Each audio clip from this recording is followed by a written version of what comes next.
You're not here by mistake. You're not broken. You're waking. This isn't information. This is transformation. So, listen closely. Not to learn, but to remember who you always wanted to be. Let's begin. This is the second episode as part of this journey. But today we are talking about a conversation called In This World, but Not of This World. You, my spiritual elite, in this school of spiritual elite, we are discovering something of great interest today. I've heard so many conversation and inquiries, and people are saying, in this time of tremendous time where challenges are feeling that they are closing in, political pressures, political oppression, social pressure, social oppression, frustration, economical challenges. There's a wave of everything else, and people are tired, burnt out, confused, frustrated at minimum. And you might be one of those individuals sitting there frustrated, tired, burnt out, and you wonder, what the heck? And what can you do to calm the nerves? I hear you. I understand you. And guess what? You are not alone. But that's not what you are here for. You don't want to hear that you're not alone. Everybody's going through it. You know that already because you see noises and cries and shouts in social medias and in every corner. So you ask yourself, how do I do life today in the midst of all of this that is happening? How beautiful to know that you are at the right place. Not only that you're going to get the answer, but I'm going to show it to you in a way that you do not have to compromise your faith. You don't need to change yourself. You don't need to change your name. You don't need to change the country. You don't need to change your political or social affiliation. You don't need to do neither one of those. I hope you're excited. My name is Alpham Shahiri, and we're here at the School of Spiritual Elite podcast. I'm excited because here we talk about the things of the Spirit. Because we, at the least, we are human beings doing our best every single day to exist in this world that is filled with physical experience. But the influence behind it all is the spiritual superpower. And how do we tap into that so that we can live in the world in harmony with? You know, Taoism and other traditions have a saying, you must be like water. Water always takes the shape of the subject or instrument it finds itself in. But also, water is very persistent and very powerful. If you stand a rock or you place a rock before water, not long the rock will wither away. The water will keep hitting it little by little, but persistent, consistently, and eventually the rock, no matter how big it will crumble. I remember growing up, um, my mom had a site. He had bought a land that about one block from that land was a river. And I grew up in Tanzania, in East Africa. City planning and city participation and making sure things and all of these, it is to some extent watered down almost to non-existence, especially at that time. So this river kept coming and passing and keep going, kept coming and passing and keep going. Before we knew it, it has consumed. Then the river, the depth, it was probably about almost 20 feet. 20 feet from the top where everybody the land is to the bottom where the river, the water actually passes. So it wasn't like in the water in that river, you could actually go down and walk on, especially during dry season where it's not a heavy rain season. You can just walk and the water will not go even more than your ankles. I mean, your knees, I'm sorry, not more than your knees. So probably about 4 feet deep. That's how much that water was deep. Not more than that. Of course, during heavy rain season, it will go all the way probably to almost maybe 7 to 10 feet high. And it will look like so overwhelming because it has double its capacity by all means. But that small amount of water that was passing, and there was some season actually, it will be ankle high. Forget about knee high, ankle high. Because I've been in that area where you sometimes where we used to go and you just go down. There's an area where you could come down and go on the other side, where on the other side it was more of a wild land. So there was a lot of fruits and trees and everything else. So we'll come down and go and consume it and come back. So I knew that it wasn't that deep, it was very shallow. But the shallowest as it was, as it kept coming, because the city or those who supposed to be involved planning and making sure things happen, they did not build or they didn't even concern themselves in creating a riverbed. So the water keeps consuming, keep hitting the side of it where actually comes and hit and hit and hit and hit, and it keeps chopping. Eventually, before we knew, my neighbor, our neighbor that's we're neighboring in the land that the lot that my mom bought, that neighbor, their lot was consumed halfway, quarter, fourth, I mean, ate by, and before long, the whole lot was gone. And that river kept going and consumed so as my mom lot. Two lots that were designated for building were consumed by water that was less than a knee high. That is the power of water. It is very persistent, no matter how minimum or limited it might seem to be. And that's the power of being spiritually awakened. It seems silent, minimum, not unnoticeable by many obvious eyes, but its power continues to shape and influence our life beyond our measure. In the last episode, which was the second episode of the 2026, oh no, it was the first episode of the 2026, I had promised to carry on the conversation, but there was a pressing urge of having this conversation based on questions that people were asking. I didn't want to change the podcasts or the messages as I had arranged them to mold or fit the questions that people are asking under the pressure and the pain they're experiencing. So I decided to insert this as a bridge or a break moment, and then we'll continue with our normal conversation that we already started. And that conversation is about leaving your father's house. But today we're talking about something different. How do you live in a world that seems so chaotic by nature, threatened in so many ways, and you have done things that you knew to do and have not found the peace, the relief, the joy?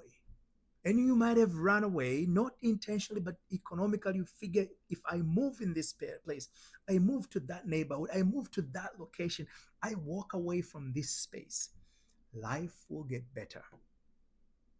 And yet you find yourself listening to this conversation. You have not found the peace, the freedom, the relief.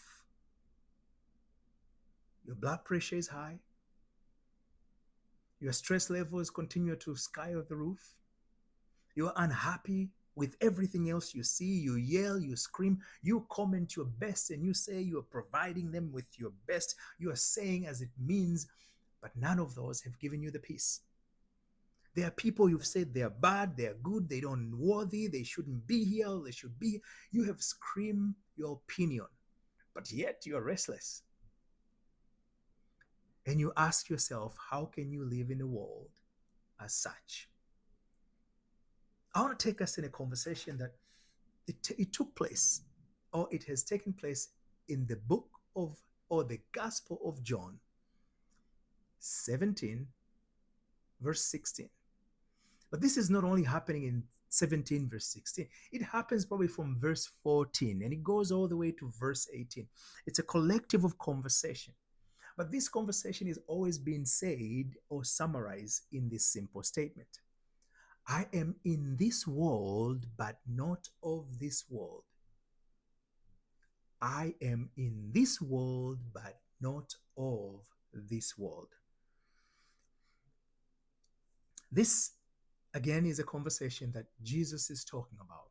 And he is praying or speaking to his Father about his disciples as they're in this world, but they're not of this world, as he is not of this world.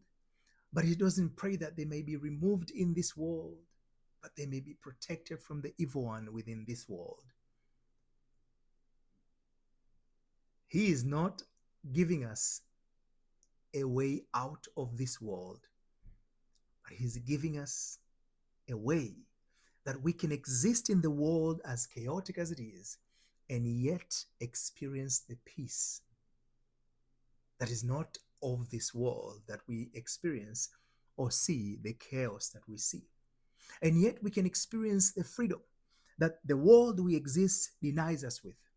And yet we can find comfort and hope in even though the world we exist in does not provide that. Nor does it give the mechanism that are easy to use to allow us to get there. Today is the conversation. So I want you to take your pen and paper because we are going not just ankle deep as I used to go in that river. We are going more than knee deep. In essence, as always in this conversation, I do one simple thing.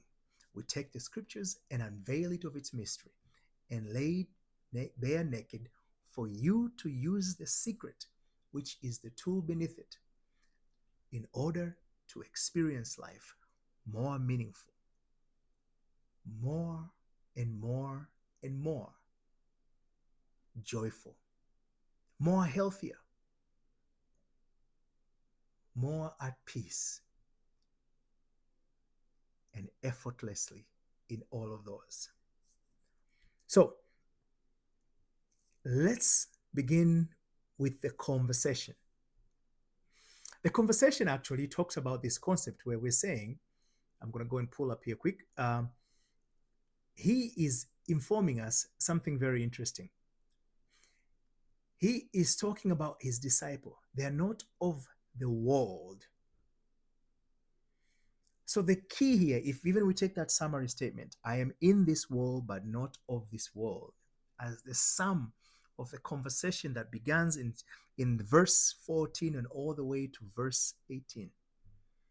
When you look at that conversation, the word world is repeated several times.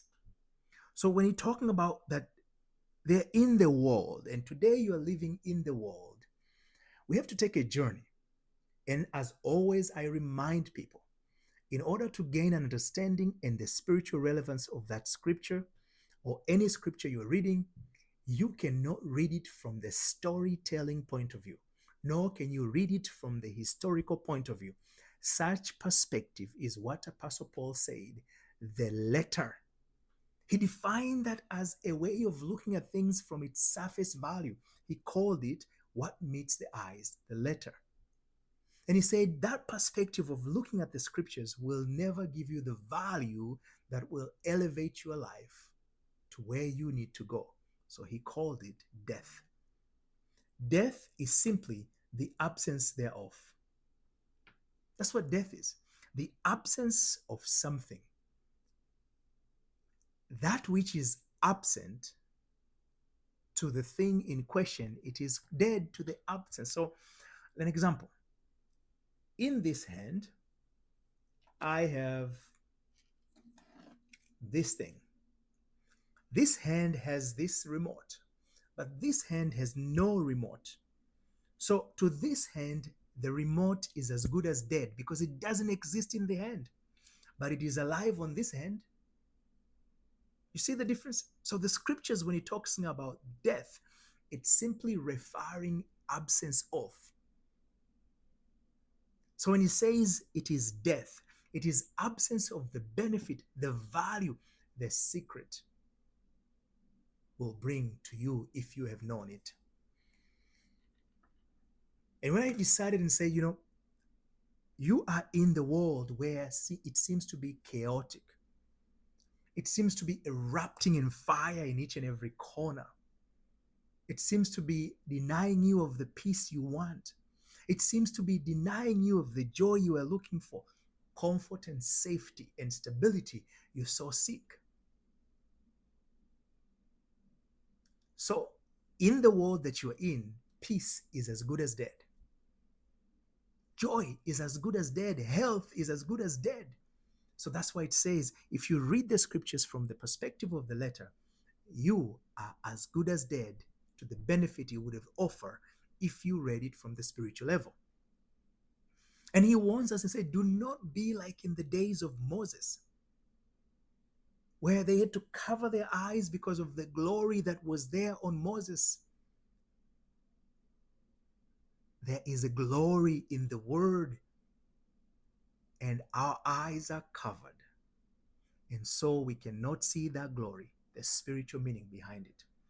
But you do not have to worry about it because you're at the right place at the right time, and you are opening your eyes so you can gain the very benefit that it holds, so you can transcend your life to where you want to live.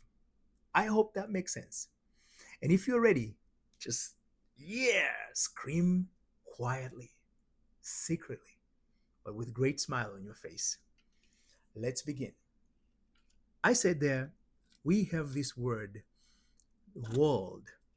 In this world, but not of this world.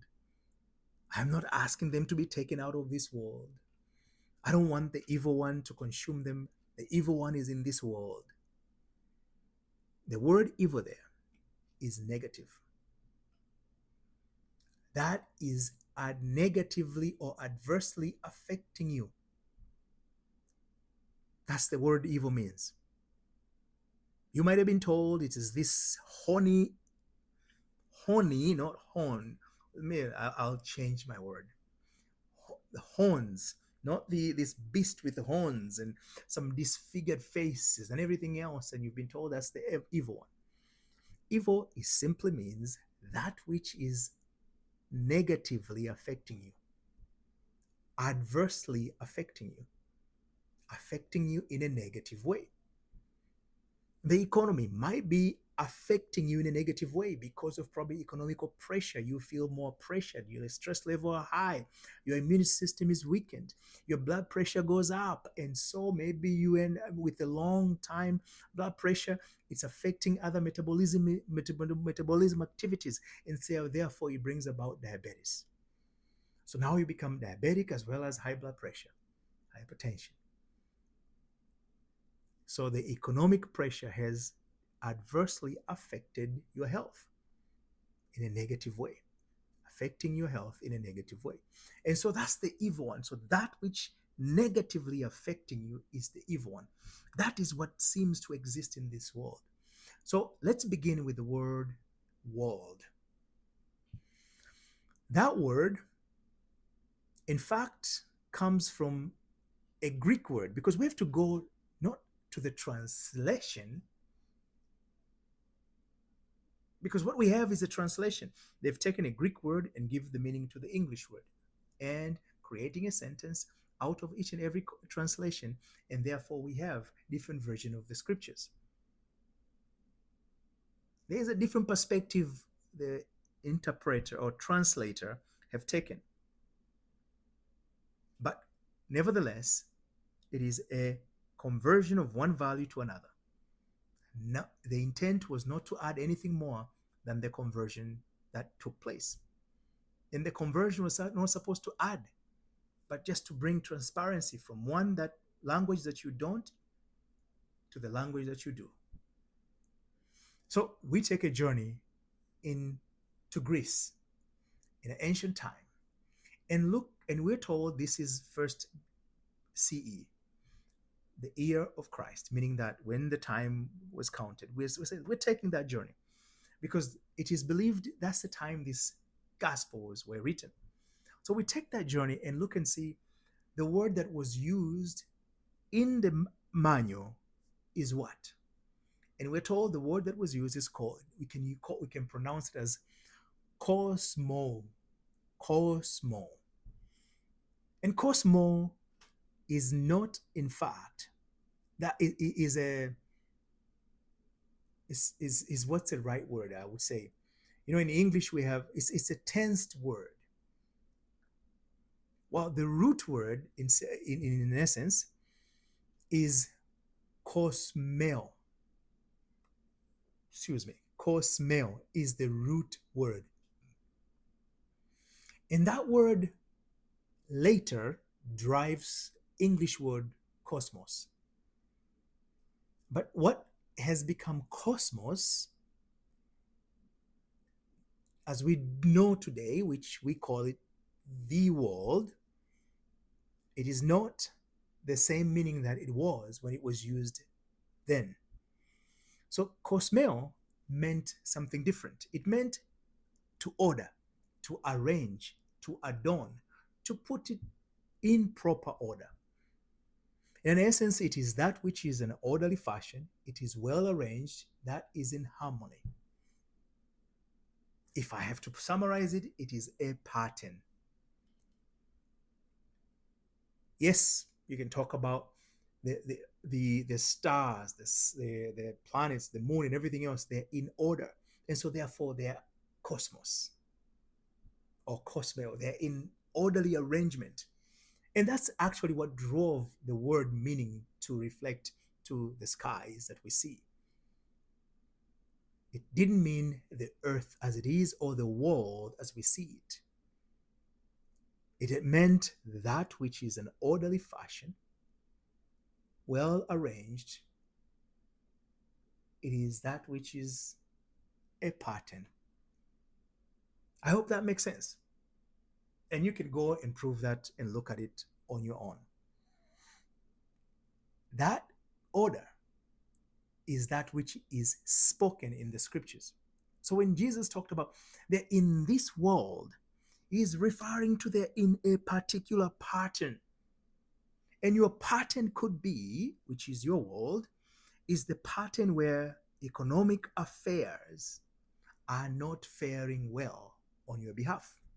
That's the pattern. Well arranged events and activities, even though as chaotic as they might seem, but they have a particular order. Every time you invest, you don't succeed. Every time you do this, it fails. And I've been in that place at some point in my life where I engage in different investment activities. And every time I invested, guess what? I lost the money. And I went and started business, and that business lost money. While everybody else will say they're succeeding. And those that I know that have doing investment, they are growing their investment. But there was a pattern, an orderly fashion on how things happen that led to my loss. So that's a pattern. That's the world that the scriptures is talking about. And today you are living in that world, the world that seems to be chaotic politically, where you see so many events. And those events, the more you pay attention to them, they affect your life. Just recently, it happened to me, to the person who is close to me. It happened to my brother. The political activities and decisions that I've made, he was in a process and trying to continue to assert the opportunity that could allow him to stay in the United States as a permanent resident. So he was in the process of establishing his status as right where he can say I can move and do and work. And for years, as he was going through that process, DHS, or Department of Homeland Security, I think that's what it's called, consistently extended him what we call a work permit to allow him to work and support himself and his family while the other process is undergoing beneath it. And it was flowing smoothly. And suddenly, situation ensued that changed that smooth process. And he found himself in a world where his peace was questioned. his status in the United States is became in limbo. That's the world he found himself in. No criminal record, nothing. He lived and he provided for the family. He was married for almost 20 years. And all of a sudden he was told, nope, we are sending you where we want to send you, where you were born. And he had to comply. So in an essence, you can say, so you might find yourself because of these political activities, and you see your world as the in an order that you used to know it, it's suddenly upset. It's suddenly disturbed. And I've heard many people say, oh, I'm going to move the country. I'm going to leave the country. I'm going to do this. But Jesus is telling us something different. He said, you can live in this world that seems to be chaotic, that seems like it upset everything else, but yet you can still have peace. And yet you can still find joy. And yet you can still be happy. A very, very fascinating perspective. That's what he says. And the question bears is, how do I do that?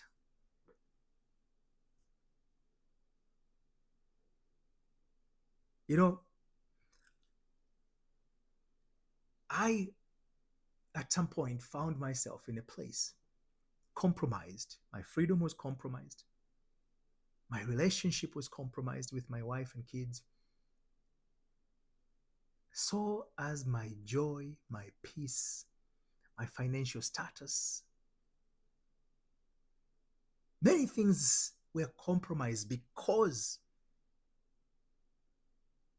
of something prior that led me to live in a world of compromise, that things were compromised. And I had a choice to come into an agreement with that world, that pattern, that arrangement, that order, or find a way out of it. Not by running, not by escaping it physically, but by transcending it. And that scriptures is revealing something so profound that many of us are using it every single day, but have not known that it is a system. It is an art. It is a science. That if mastered, we will never be disturbed by the events of the world. We will never be bothered by the life as it appears before us. And every time when we choose, we can find the peace. And every time when we choose, we can find joy, no matter where we are. And anytime when we choose, we can experience success despite of the fact. But it takes discipline in creating and achieving this. So the scriptures lay it plainly. And now we know that the world, as written in that scriptures, it means something that is orderly, fashionable, in harmony, organized. And your circumstances today, they are the very order that governs your life, that dictates how you feel, how you move, how you respond to things. You see a political post and you, oh my God, did you see that? You hear economical news, maybe they're saying they're increasing the rate. Oh my God, did you see that? You hear something about AI, you're like, oh my God, it's going to steal our job. You hear a story about foreigners, immigrants, or whatever. You're like, oh my God, can you believe that? Oh, and everything is a trigger in your world. It is not your fault. You're not broken. And you're not confused either. Because when I found myself in a world that everything had been compromised, I thought I was not worthy of the world, even the compromised world. I felt like I was not worthy of it. But then I found this secret that I'm about to share with you. The secret that profoundly changed my way of life. The secret that it is hidden in the scriptures does not alleviate the challenges you're facing. That's why he said you might be he said, I don't want them to be removed out of the world. But I don't want the evil one to affect them. I don't want the adversity of life to affect them. He doesn't want the adversity that you're experiencing socially, economically, politically, psychologically, professionally, financially, in relationship manner, spiritually, to affect you. Are you ready to kind of uncover that secret? The secret is on the second part of that statement where it says, but not out of this world. That's the secret, is there. Not out of this world. The reason you're feeling the pain that you're feeling, the frustration that continues to eat you up, the screaming you're giving, because no matter how big of a microphone you are given, how big of a scream you can make, I can guarantee you one thing: none of that will give you the peace. We have seen people who goes and scream and march and do everything else until they drive to craziness themselves. Because that is not the way that life is designed for us to experience.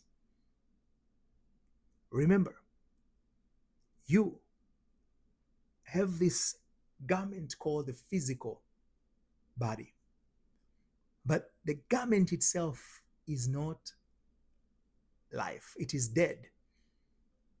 It is only active because of the spirit that is within it, and that spirit is the Spirit of God. If you give, I have my daughter, my princess, she's 14 years old. Always I joke to her, sometimes we'll park the car outside the house and it will be getting cold, and I'm like, hey, my princess, can you take the keys and put the car in the garage? And she'll be looking and say, Dad, do you want the car to still drive tomorrow? Because if I do that, I'm going to hit a lot of things. And one day we were at the friend, we were eating and we were drinking some wine. And for me, I'm a one glass wine person. And you don't fill it up just halfway. When I'm done with that half glass of wine, I'm done. No more. So I was drinking that wine, and she's like, oh, Dad, you're drinking. I said, it doesn't really affect me that half of a glass of the wine. But so I was just drinking. She said, oh, Dad, you're drinking. I said, yeah, because you're gonna drive home now. I was just kidding to her. She looked at me and said, Dad, what's wrong? I said, yeah, you're gonna drive home. And she was freaking out because I was appearing serious. And she's like, Dad, what's wrong with you? How can you ask me to drive home? I don't even know how to drive. And eventually she said, Dad, do you want us to get home safe? I said, yeah, that's why you're going to drive. And she's like, no, no, no, no, no. I am not going to drive because I want us to get home safe, Dad. I said, okay, I got you, baby. But if the same car, if I would have given to her to drive, we wouldn't have got home that day or any other day before she learned how to drive. But the same car, because I've learned and I've earned the right to drive it, the license to drive, I drove us home safely. Took my time, we enjoyed, we talked, and eventually we get home safe. It is the same car. So the problem is not the car. It is he or she who drive the car. Is it a person who's trained in driving that car or not? And in all senses, I can drive a regular car. So I have what they call a Class C drive. I mean, here in Minnesota now, they've downgraded to become a Class D driving license, but it used to be a Class C. But if you give me a truck, don't ask me to park when it has a trailer. Don't ask me to turn a corner when it has a trailer. But if a truck with a head, I might drive it. Because I drive a U-Haul truck, and most of you might not know what U-Haul, but if you know, a U-Haul truck is just a rental truck that you can carry when you're moving. You can drive when you're moving from one point A to B. But I can't do it professionally. A truck with a trailer, and those big old truck that carries multiple trailers, and that one I'll have a trouble. But I can drive a regular truck. Difference is not the car, the skills that one have learned to qualify to drive that car. And the problem that we have learned so many skills. We have learned skills in economy, in medicine, in history, in mathematics, in science, in computer, in robotics, in theology, in social science, in philosophy, and many other areas that have nothing to do with ourselves spiritually. These skills afford us an opportunity to interact in an economical world where we can earn an exchange of our expertise. That's what those skills you've gained. But what we have not gained is when we are pressed beyond what the economical world we exchange our skills can afford us to pay for. You might be financially stable, but struggling emotional with all the political movement that are happening, with all the policy making that is taking place, with all the economical news that are coming after you, with all the things socially, spiritually. And you have people who are marching and say one religion is bad, another one is good, but each and every one of them, they seems to be bad on the other side. But truly, I believe each and every one, regardless of who you are, what you have done, deep down, you are a good person. You're not a bad person. And you might think to yourself, or you might have told yourself, and you might have pronounced, and others have celebrated thinking that you're a bad person. But you're not. You're neither of those. You're not broken. And you might choose to kind of continue to think and feel because somehow being broken gives you identity that you can go and scream at everybody else who you feel like they have made you broken. But you're not broken. And that identity has never given you the peace. So why continue to entertain something that denies you the very peace that you think you have, the very essence of your existence? It's just funny how we do things. We never stop and think and wonder. And that's why before I continue on the second part of this conversation, I'm going to ask you to do something. This is your mission possible. If you choose to accept, simply all I am asking you is to engage in what I call evaluation process. Evaluate yourself. And all you do is sit down, quiet your mind, put an alarm together for 10 minutes. Set aside 10 minutes. And put their phone in an airplane mode so that nobody can call you, can't look at anything else, and start asking and say, here's the simple question I want to know. And this is not about a person next door. It's not about an organization. It's not about a group, neither a political movement. It's about you. You ask yourself a simple question. How do I feel today? How do I feel today in the midst of everything else? How do I feel economically? Whatever activities are happening in this country, in this world, in this continent, in this nation, how do I feel economically? Do I feel stable, secure, proud? Or I feel otherwise? Second, so number one is how I feel economically. How do I feel socially? Do I feel that my identity is diluted? Do I feel like my identity is being lost? Do I feel like social activities are depriving me of who I am or who should I be? Or do I feel the social activities affirms who I am, supports who I am, elevate who I am? I want you to kind of give that answer. And then thirdly, how is your relationship life today based on everything else is going? Is the social media and everything else denies you of having the space in your relationship with yourself and your significant others to enjoy life? All those things are creating chaos, adding stress to the relationship you have. And ask the same thing in a professional life. Where are you in that space? And you look at the activities you're doing. I'm doing A, B, C, D. The question is A, B, C, D give me the peace that I want to have? Do I have peace in doing A, B, C, D? Do I have joy, or I am just a screaming person? And is my screaming give me any peace, or it adds more stress?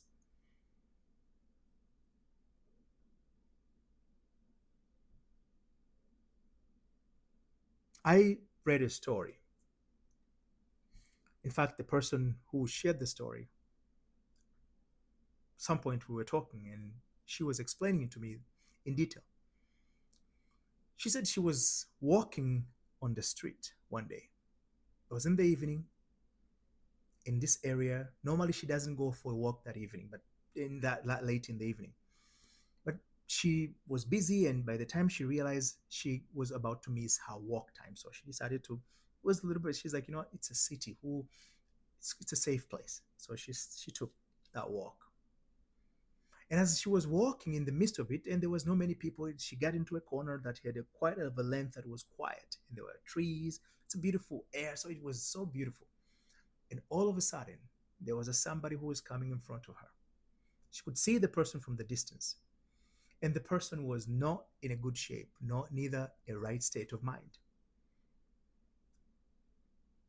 because the person was screaming and saying, I'm just going to kill anybody, whoever, and he's just going and speaking these things. She could hear from the distance, and as she looked, she couldn't see anybody around. So an ordinary mind will tell the person to run, and she thought, if she runs, even though the person is at the distance, she's not a very good runner, and she will run out of breath. He will catch up with her. But if she keeps going,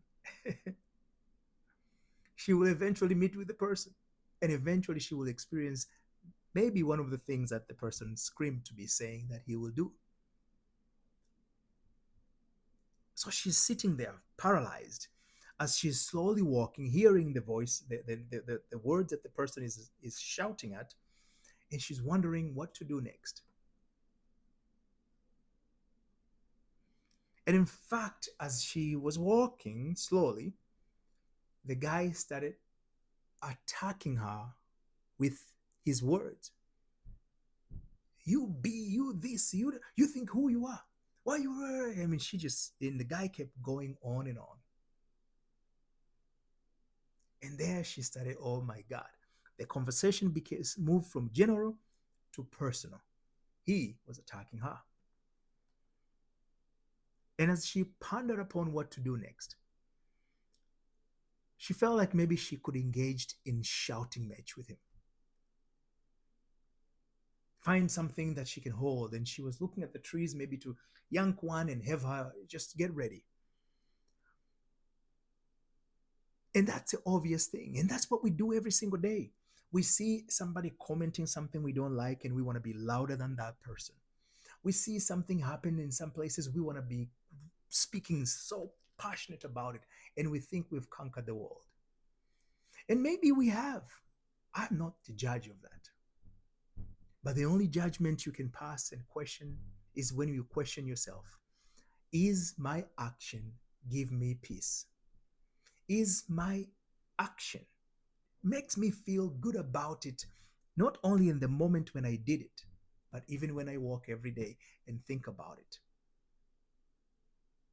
Is my action add value into my life? Because if it adds value into my life, eventually my life adds value to the world. And a lot of people, when I ask those questions, they're like, man, Alpha, I'm conflicted. I don't think if it adds value. I don't think if it's really helpful. But at the moment, I felt really good to say it. But then I'm thinking about it now. And they go through this process. So this is your mission possible. I want you to do an analysis, to look at it. Because that is the world you're in today.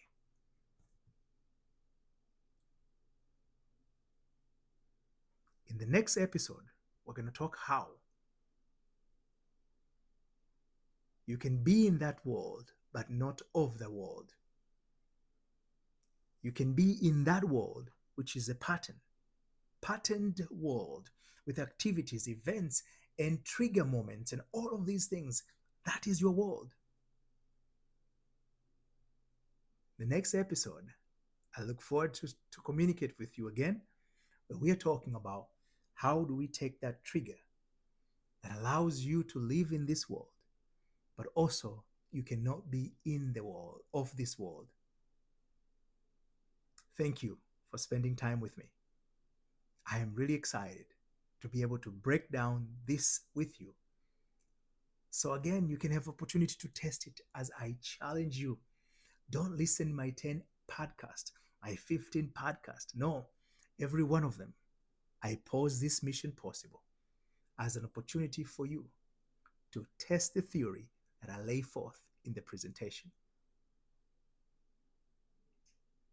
All right, my spiritual elites, I trust that you're doing what you need to do, because being a spiritual elite is about living life that reflects your ideals, not by force, but naturally, where they become your identity. Not because you've screamed louder, not because you've shouted louder, not because you've worked harder, not because you know somebody, not because of your affiliation, but because you are a spiritual elite. I look forward to further conversation with you in the next episode. Nothing to fix, nothing to force. Just notice and let it work. We'll continue next time.